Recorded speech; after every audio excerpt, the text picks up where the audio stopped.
Hello, everyone, and welcome to Slash Film Daily for September 29th, 2017. On today's show, in the news, we'll be talking about the Justice League score. We'll be talking about Agents of S.H.I.E.L.D, a Coming to America sequel. JJ Abrams is remaking a recent anime hit, Stranger Things 2, and Hocus Pocus, the sequel, is not what we expected. With me on today's show are Ben Pearson. Hey, what's up? And Hoai-Tran. Hey, everyone.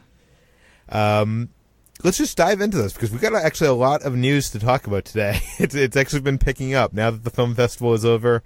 And we've learned a bit about the Justice League score. Apparently, it will include John Williams' iconic Superman theme. Ben, what do we know?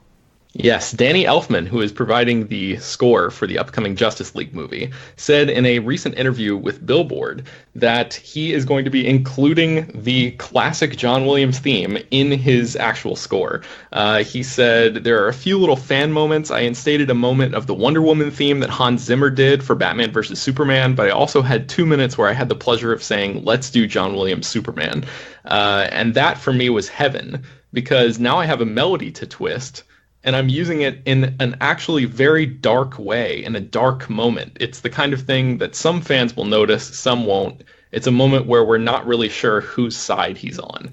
So, this is a roller coaster ride of a quote. It really is. That was sort of my reaction reading it at first, because I sort of had the initial response to that was like, oh, great. I'm thinking that reintroducing John Williams' classic sort of hopeful Superman theme might indicate a new direction for the DC Extended Universe's version of Superman, who we've talked about many times is definitely not the Superman that we grew up with and the one that we know from the pages of the comic books. It's much more dark and dour. So I was wondering, this might be a cool opportunity for them to sort of change directions and signal a new basically a newly reborn version of Superman. But then Elfman immediately sort of twists the knife by saying now he has a new melody to twist. He's using it in a dark way. So of course this is what the DC Extended Universe is going to be. I don't know why I ever expected anything else from them. It's all dark. It's all gritty. What do you guys think about this? I also had the same reaction to this quote as you did, Ben. I was excited at first that this was a return to the earnest classic Superman that we knew, but then it's dark and twisted, of course. But to play devil's advocate, he is, spoiler alert, coming back from the dead, so he may not be in the best mood, or, coming from another universe, whatever route they take. So I guess it'll be a brief moment. That's what I'm hoping for. I'm still holding out hope that Justice League will be the turning point for the DCEU, just because I am a believer in the DC comics and I want it to be good. Yeah, Peter, what do you think? Well, I just want to say that I have heard recently from a couple friends who have seen, or supposedly seen, Justice League, that it's an actual good movie. And I know there's been a lot of reports online from test screening, some buzz coming out of there that it's a good movie. I've been hearing that a lot, so take that for what it is worth. John Williams' Superman theme is one of my favorite John Williams songs. I know there's probably some stuff from Star Wars that is higher up there for me, but I just saw him at the Bowl, and one of the last he did some standing ovation songs, and one of them was Superman, and the other was E.T. And for me, I think this is in my top 5 John Williams. I almost wish that they kind of tried to implement that originally in these Zack Snyder Superman movies, but I guess Bryan Singer tried to do something similar, so I guess they had to be a little bit different. But I don't know. Let's wait and see. It'll be interesting to hear it in there, because it is so different than these movies. Mm-hmm. From DC to Marvel, we have heard that ABC actually wanted to cancel Marvel's Agents of S.H.I.E.L.D. after season 4, but Disney refused. HT, you wrote the article for the site. What do we know? So, as Agents of S.H.I.E.L.D. is gearing up for season 5 later this year, we've heard recent reports from Variety that ABC initially wanted to cancel the show after its last season finished airing, which was season 4. And Disney pulled rank and said no to that. So they demanded that ABC renew the show again for another season at least. So this wasn't a specific target towards Agents of S.H.I.E.L.D., but because ABC was facing an overall ratings rut, according to the report, and they were just willing to make some cuts, and particularly that was going to include Agents of S.H.I.E.L.D. And this was especially because Agents of S.H.I.E.L.D. has started to deviate from the larger MCU. It was starting to become its own separate story. And we've heard reports recently where Kevin Feige basically said that the Marvel TV universe is basically completely separate from the MCU.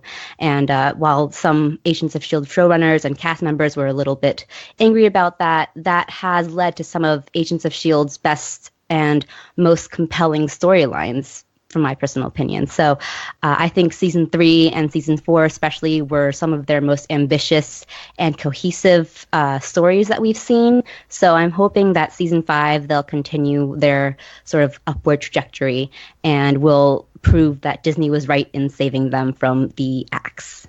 So you're still watching this show. I am one of the few people still watching this show. There's so many people that I know, like myself, that stopped watching in season 2. And just kind of gave up on this. But I've heard from so many people that the season 3 and 4 were so strong, especially with the Ghost Rider arc and Inhumans. Yeah, season 3 was surprisingly strong because the Inhumans arc was a little bit weak at the beginning, but then they introduced a really strong villain in the form of Hive, who was like this parasitic Inhuman. And it became one of their most interesting and just like one of my favorite things about Agents of S.H.I.E.L.D. is that they really stick to cohesive and consistent writing. So the plot is always really tight. There's never really any inconsistency, which is something that I've had an issue with a lot of like Marvel shows or other ABC shows. I'm thinking about Once Upon a Time, but that's unrelated.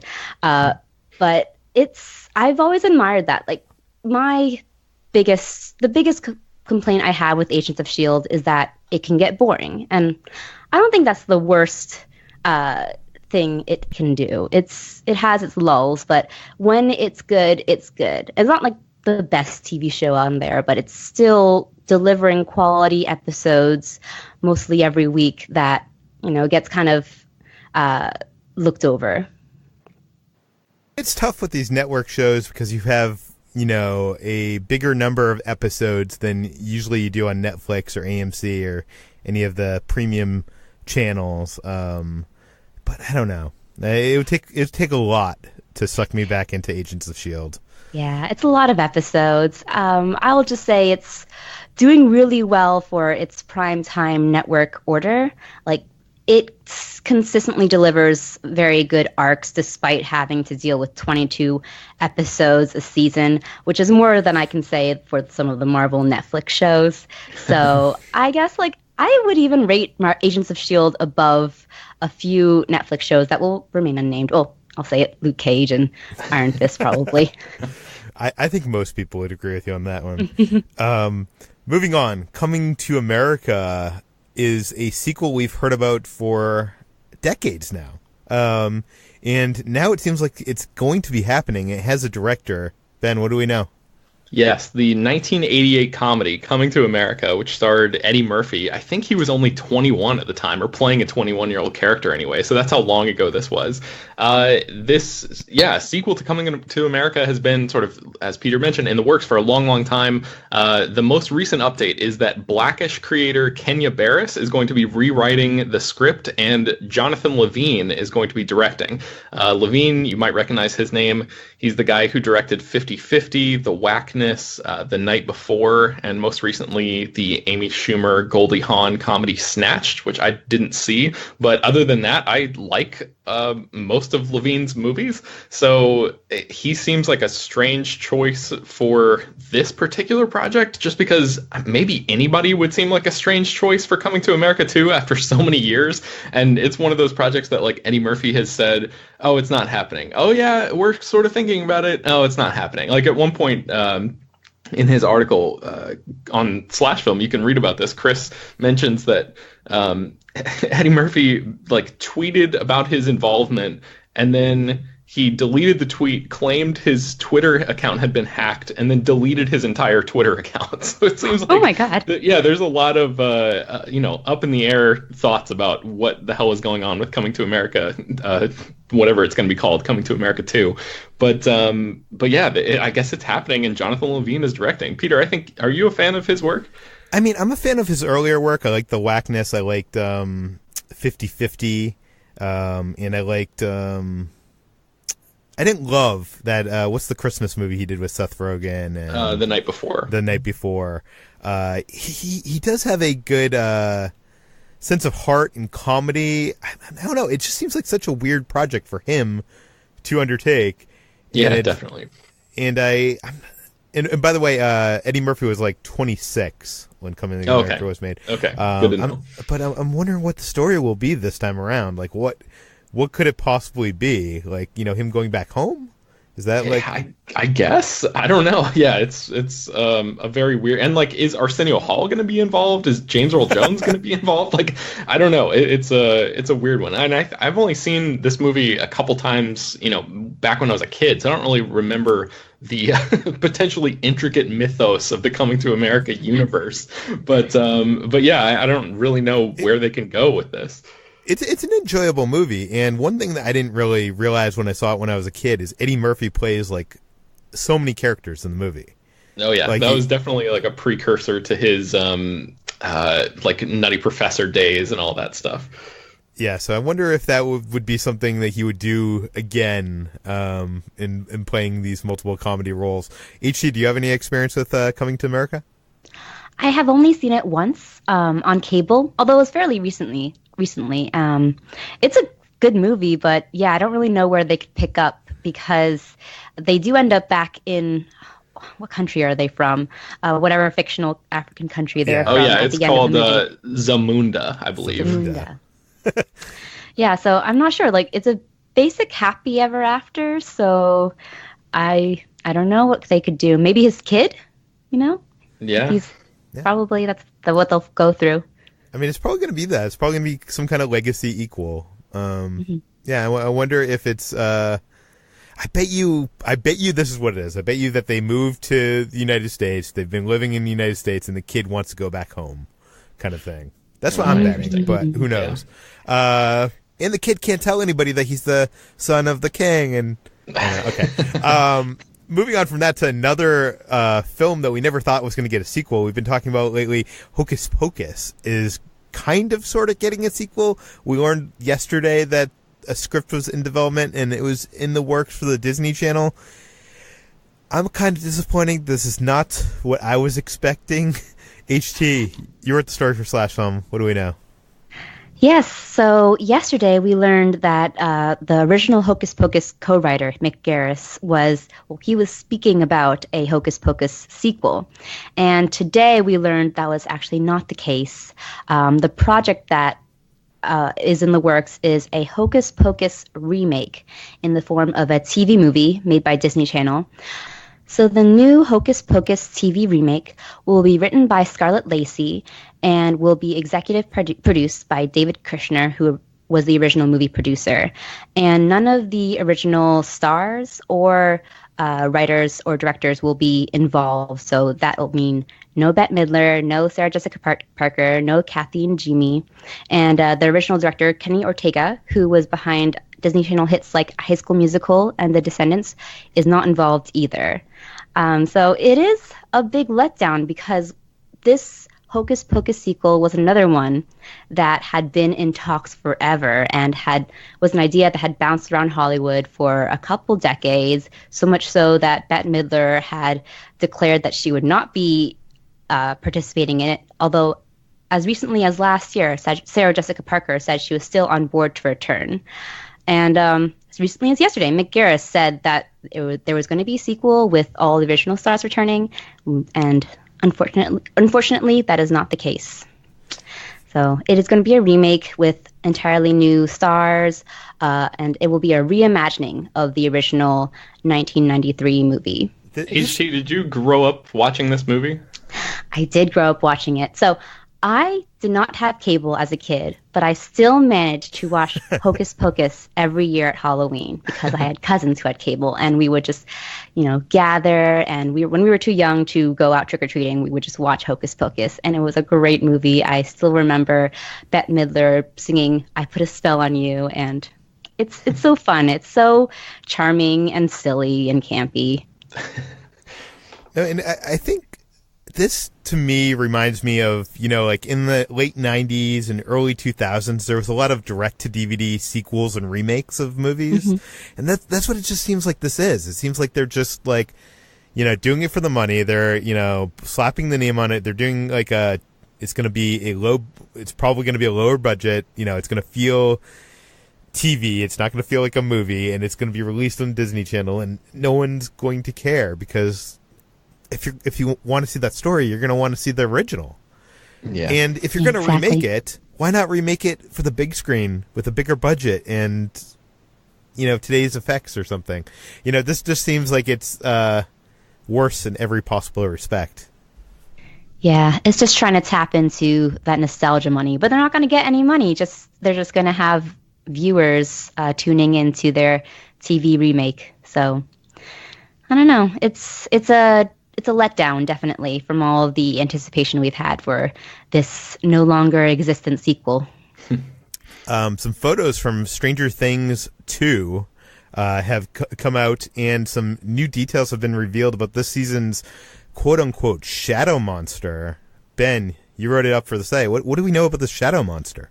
Yes, so if you have seen the trailer for Stranger Things Season 2, you probably remember that Noah Schnapp's Will Byers walks outside of an arcade, and he looks up into the sky, and there's lightning flashing, and the sky's all red, and he sees this multi-armed, tentacled creature up in the sky.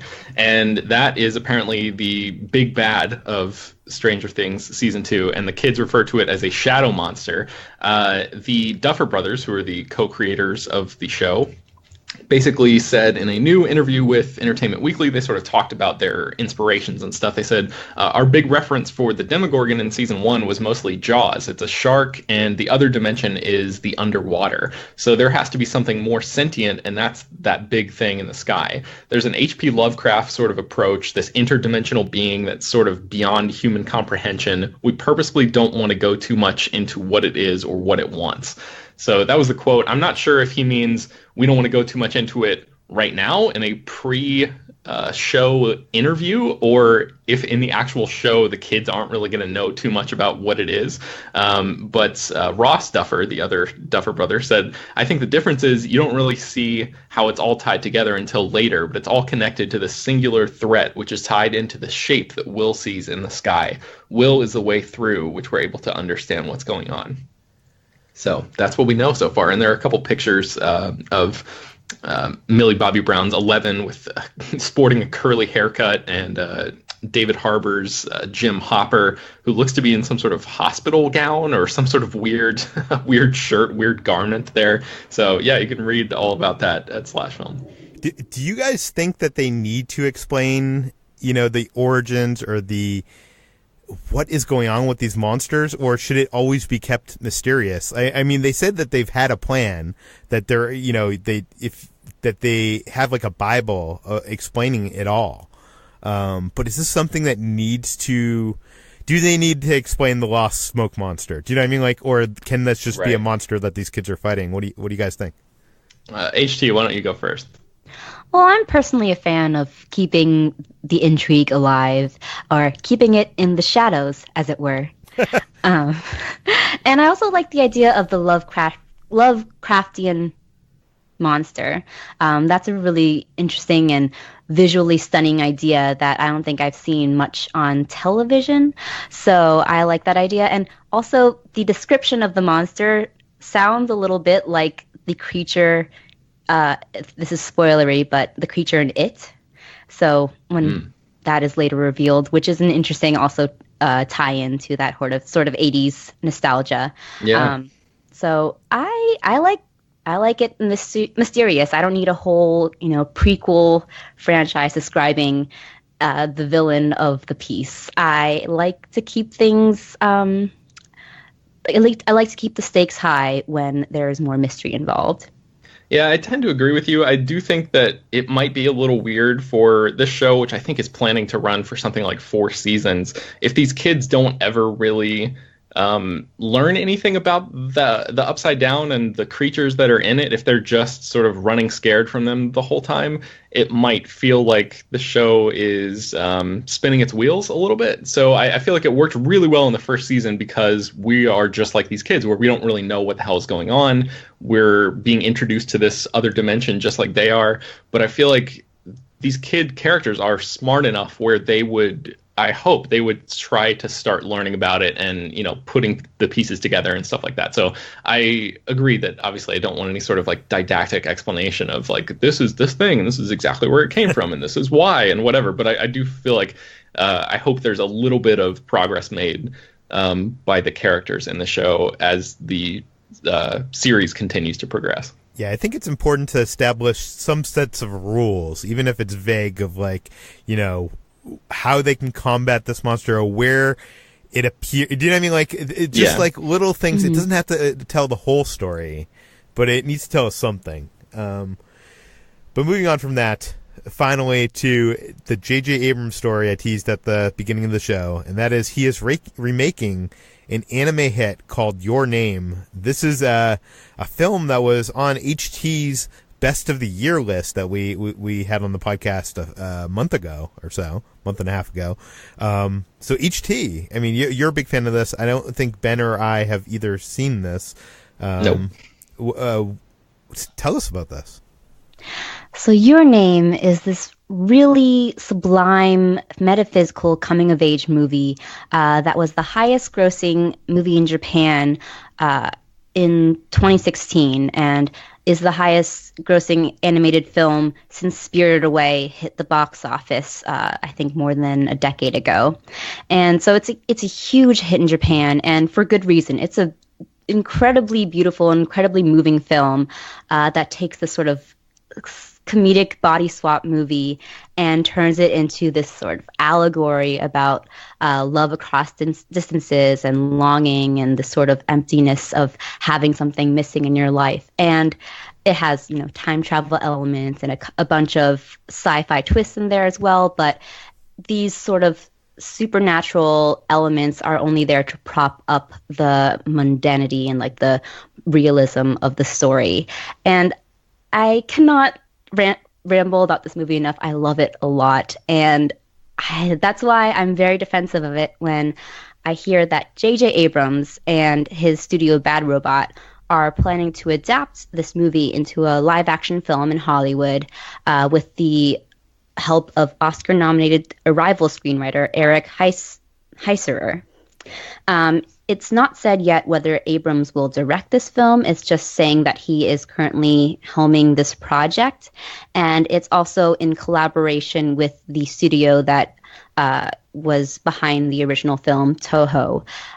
So it seems like a collaborative process, which does bode well for this. But there have been a surge lately in very misguided anime adaptations. So recently we've seen movies like Ghost in the Shell, Death Note. Beforehand we saw Dragon Ball. What else? There were plenty of other misguided movies that were sort of lost in translation when brought over from Japan to Hollywood. And a lot of that was due to issues with whitewashing and with representation. And with anime adaptations, you're always going to deal with these sort of issues of marginalization because a lot of these stories are so ingrained in the Japanese culture and the roots with which these stories are influenced by. And Your Name is also one of these stories. I didn't really mention this in my piece on /film.com, but for fear of spoilers, but there is a lot of influence from the 2011 tsunami that hit Japan and devastated a huge portion of the coast, and it becomes this sort of dire, melancholic sort of state. It becomes like these dire stakes in this film, and is heavily influenced by that. And because this movie is so inspired, is so coded with that event, it will be difficult to bring the story over to the US. But I also do talk about how it kind of is a universal story in a way. It deals with issues of sort of longing and fate. And the story kind of has its similarities in movies like Serendipity or other such fate-based, time-twisting movies such as Arrival.